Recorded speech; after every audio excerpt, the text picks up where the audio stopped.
piso mo. Sa ilang kalsada ng Metro Manila, nagsulputan ng mga street food vendor na ang ibinibida, iba't ibang klase ng pagkain na mura at talagang abot kaya. Gaya na lang ng sumisikat ngayon na isang paresan sa Pasay City.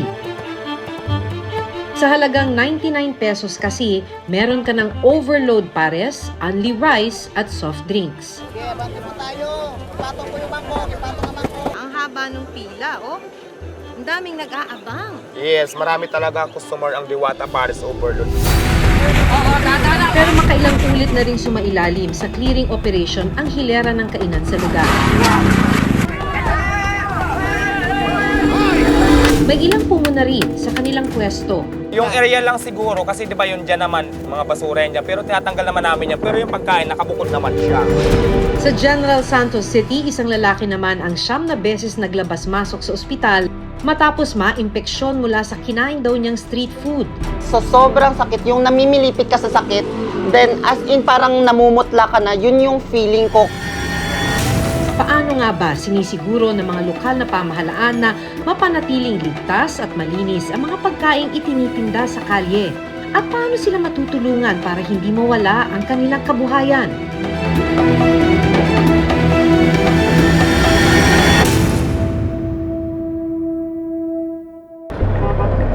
Sa kuha ng closed-circuit television o CCTV camera, makikita ang maluwag na daloy ng trapiko sa isang kalye sa Las Piñas City.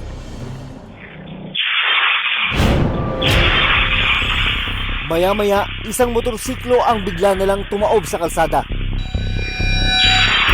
Ang driver tumilapon sa kabilang lane.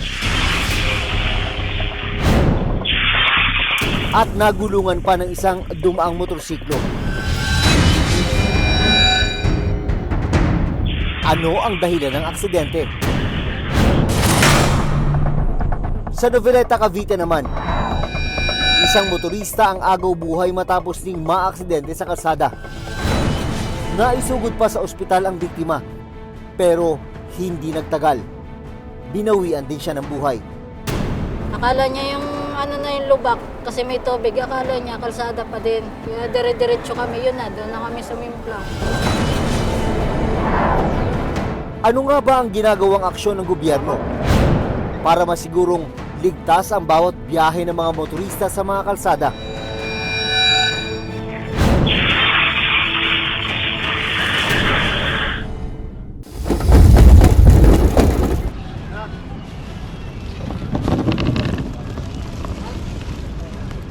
Alas 3 ng hapon, nagsisimula ng maghanda ang may-ari ng paresan na si Diwata, Odeo Balbuena, sa tunay na buhay. Ito yung lutuan ko, ayan. 4 na malalaking kawali iyan.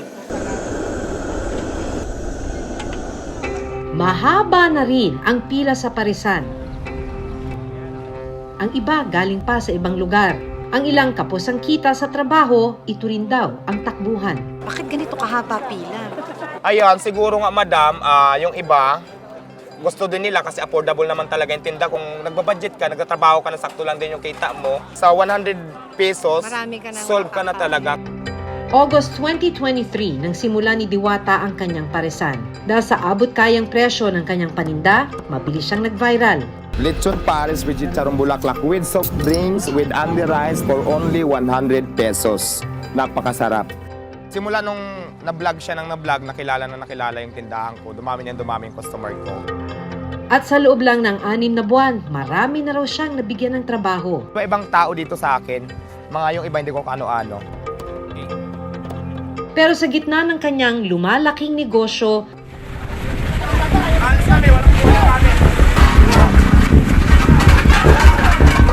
makailang ulit na silang napaalis dahil sa clearing operation ng MMDA. Ngayon po, sa mga oras na ito ay nag-clearing po lahat ng tindahan ko dito. Sa videong ito, makikitang isinasampa sa truck ng MMDA ang mga gamit ni Diwata at ng iba pang street vendor para kumpiskahin.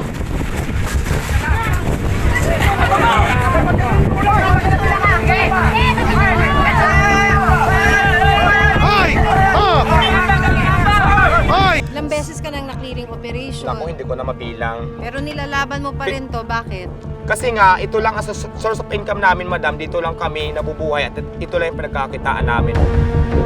Paglilinaw naman ng MMDA, mahigpit na ipinagbabawal ang mga street vendor sa anumang kalsada dahil nakakaapekto ito sa daloy ng trapiko. Isa po kasi ang instruction nga po sa amin to clear yung mga naka-obstruct sa kalsada. Yung MMC 02-28 na inatasan ng MMDA at ang LGU to conduct clearing operation sa lahat po ng sidewalk at yung alley at yung mga parks. Meron po tayong sinusunod na batas niyan.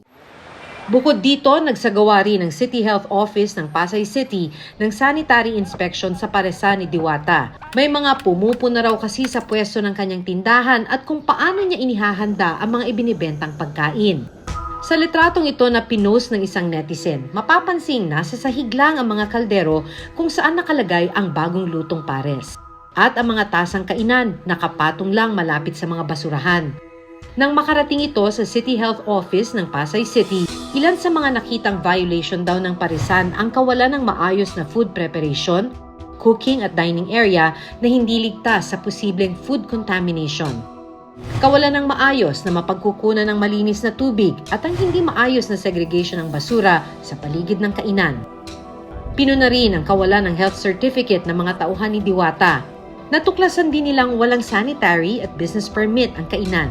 Dahil sa mga nakitang paglabag, nagbigay ng palugit hanggang March 9, 2024 ang Pasay LGU para makomply ni Diwata ang mga pulisiya ng LGU. Hinahanapan po sila ng pwesto, hindi lang po si Sir Diwata, lahat po ng ambulatory natin dyan, yung mga vendors po natin dyan, kung saan po maipapwesto po sila na mas maayos po at mas magandang puntahan ng mga mamamayan po ng Pasay. At syempre, sumusunod sila dapat sa regulation po with regards especially dun sa health regulation natin, sa sanitation po natin. Sa ngayon, naghahanap na ng bagong malilipatang pwesto sina Diwata. Sino ba naman ayaw magkaroon ng pwesto na wala ka ng istorbo kaysa may pagpatentero ka sa mga clearing?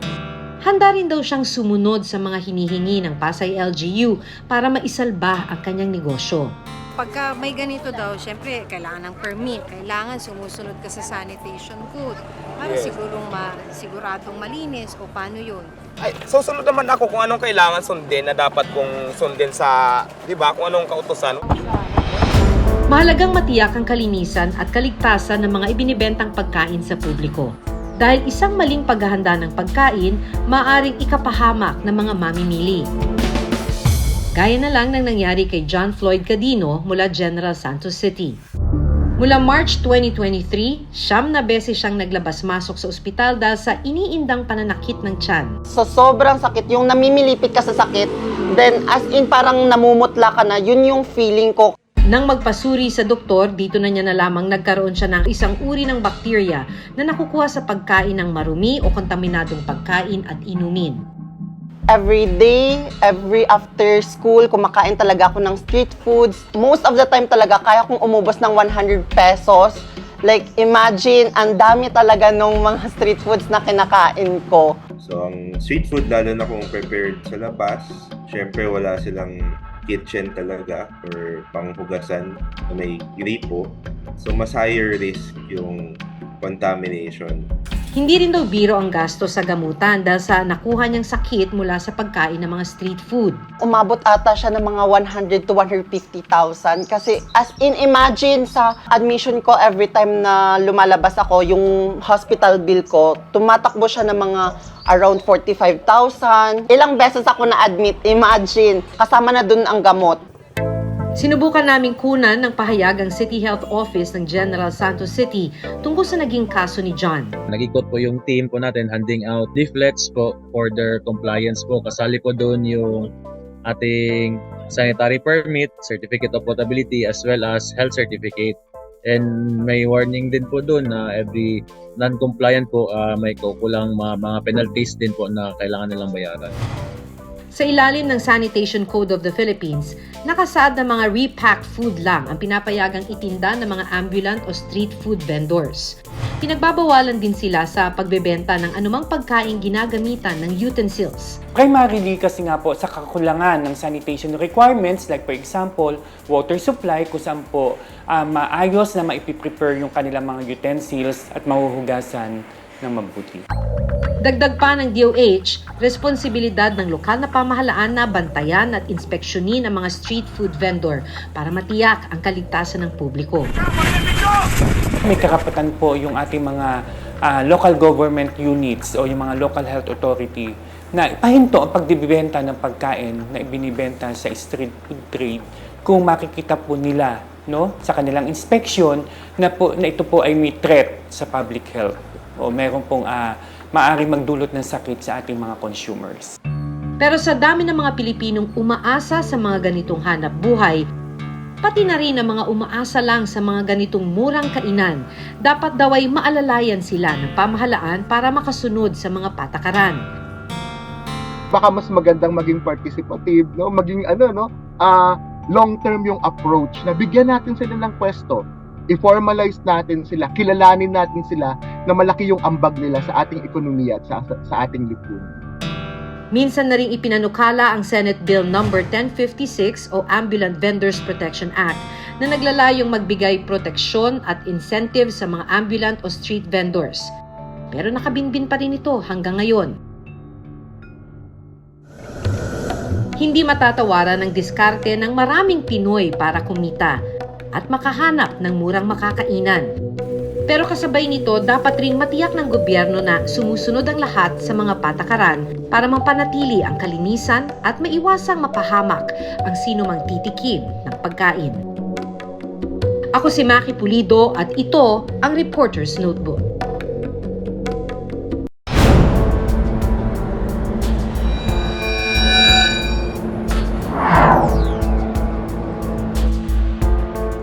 Sa CCTV video nakuha bandang 6:30 ng umaga noong February 25, 2024 sa kahabaan ng CAA Avenue sa Las Piñas City. Isang motorsiklo ang nakuha ng bigla na lang tumagilid sa highway. Sa pagtalsik ng driver sa kabilang lane, saktong dumaan ang isa pang motorsiklo at nagulungan ang tumilapong rider.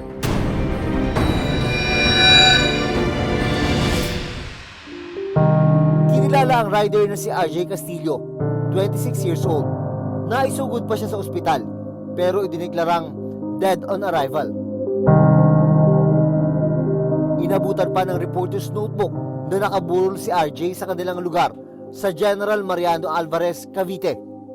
Nakausap namin ang kinakasama ni RJ na si Glory May Dabukol.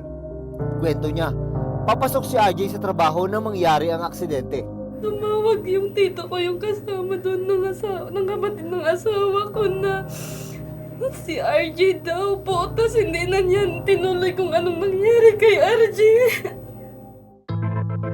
Sa lugar na ito, dito sa CA Avenue, Las Piñas City, nangyari ang aksidente noong February 25 kung saan nasawi ang 26 years old na si RJ Castillo. Sabi ng ina ni RJ na si Evelyn, nakipag-areglo sila sa motoristang nakasagasa kay RJ. Yung rider, napatawad niya na? Napatawad na yun kasi wala naman. Kasi makakaawa din, pintura lang. Tapos may maliit ding bata. Sobra naman nagmamakaawan. Sa investigation report ng Las Piñas City Police Station, nakasaad na nawala ng kontrol si RJ na nagresulta sa pagkabangga sa kanya ng isa pang motorsiklo.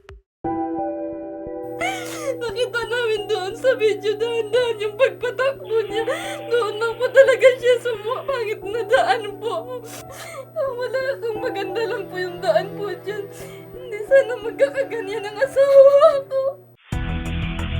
Possible proximate cause nung injury nung motorcycle driver is yung defective road condition. May nakausling parang metal dun sa mismong dinadaanan nila sa highway. At dahil doon, na out of balance yung motorcycle. Nalaman ng Reporter's Notebook na ang bahagi ng kalsada sa CAA Avenue naging parte ng proyekto ng Maynilad, isang water service provider. Sa inilabas nilang pahayag, binanggit nila na nakasaad sa police report na nawala ng kontrol ang biktima, kaya nangyari ang aksidente. Dagdag dito, muli raw silang nagsagawa ng inspeksyon sa concrete cover na sinabi nilang dry packed at well-maintained. Bahagi raw ang concrete cover ng kanilang temporary restoration kung saan naglalatag sila ng bagong sewer line sa lugar. Nagpaabot din sila ng pakikiramay sa pamilya ng biktima. Dapat ayusin na nila ng maayos yung kalsada na yan para hindi na madaming mabibiktima pa dyan.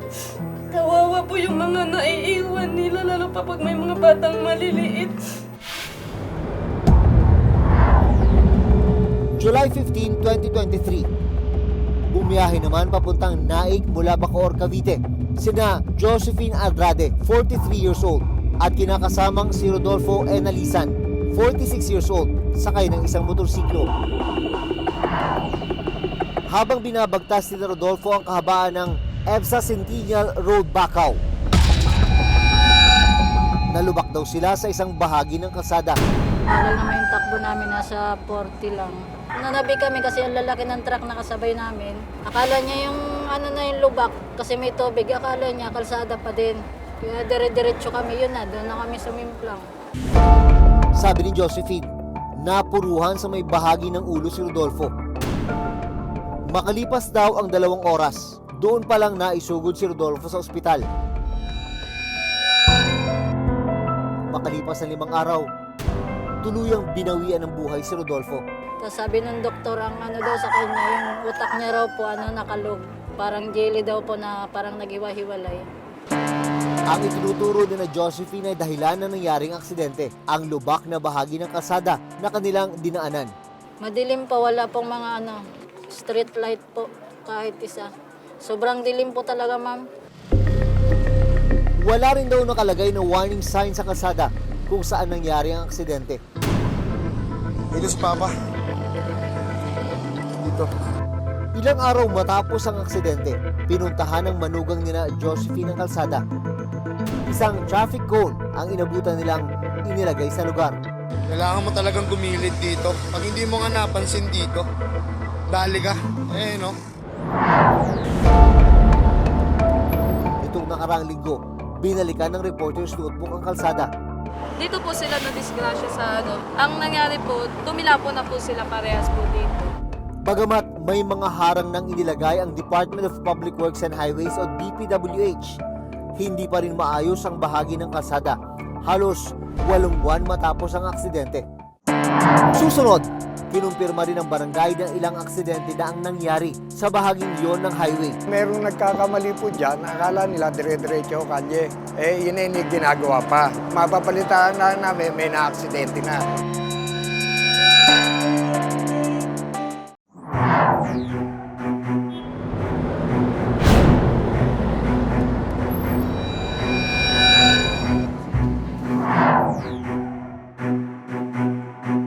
Kinumpirma rin ng barangay ng ilang aksidente na ang nangyari sa bahaging iyon ng highway. Merong nagkakamali po dyan, akala nila dire-diretso kalye. Yun ay hindi ginagawa pa. Mapapalitan na namin, may na-aksidente na. Gustuhin man nila Josephine na mabigyan ng hustisya ang pagkamatay ni Rodolfo, wala raw silang kakayahang magreklamo. May trauma po kami sa nangyari sa asawa ko. Hindi rin kami makalakad-lakad, wala rin kaming pera. Sinubukan naming kunan ng panig ang DPWH Regional Office na implementing agency ng road widening sa Noveleta, Cavite. May issue sa right-of-way ng nasabing putol na kalsada. 2013 pa nag-start yung widening project doon na in-implement ng regional office. Usually, pag road right-of-way, ang nagiging cost, work stoppage dun sa project. Kasi nga, hindi naman namin magagalaw yung areang yon kung hindi with the consent of the lot owner. Hindi raw nakarating sa kanilang opisina ang nangyaring aksidente na ikinimatay ni Rodolfo. Early 2025 siguro, pa-priority namin yung widening ng area na yon. Sabi ng National Center for Transportation Studies o NCTS ng University of the Philippines, maliban sa pagiging maingat at disiplinado sa daan, Mahalagang maayos at ligtas yung mga kalsada natin kasi ito yung araw-araw na ginagamit natin. No? Yung sakuna o yung aksidente, pwede mangyari kung hindi maganda yung kondisyon ng mga roads natin. Para makaiwas sa aksidente sa daan, may ilang paalala ang eksperto. Properly may signs, may markings, may mga barriers para doon sa mga construction works, sa mga road works natin. Para sa mga motorista natin, dapat palagi talaga tayong alisto. Lalo na pag nasa vicinity tayo ng isang site. Dito si Papa. Dito. Sakaling maging biktima ng aksidente dahil sa sirang kalsada, sino nga ba ang dapat managot sa biktima? They can file a civil complaint or a civil case against the local government unit concerned, as well as the contractors involved in this case. Kasi under Article 2189 of the Civil Code, provinces, cities, and municipalities kasi are liable for the defective conditions of public roads.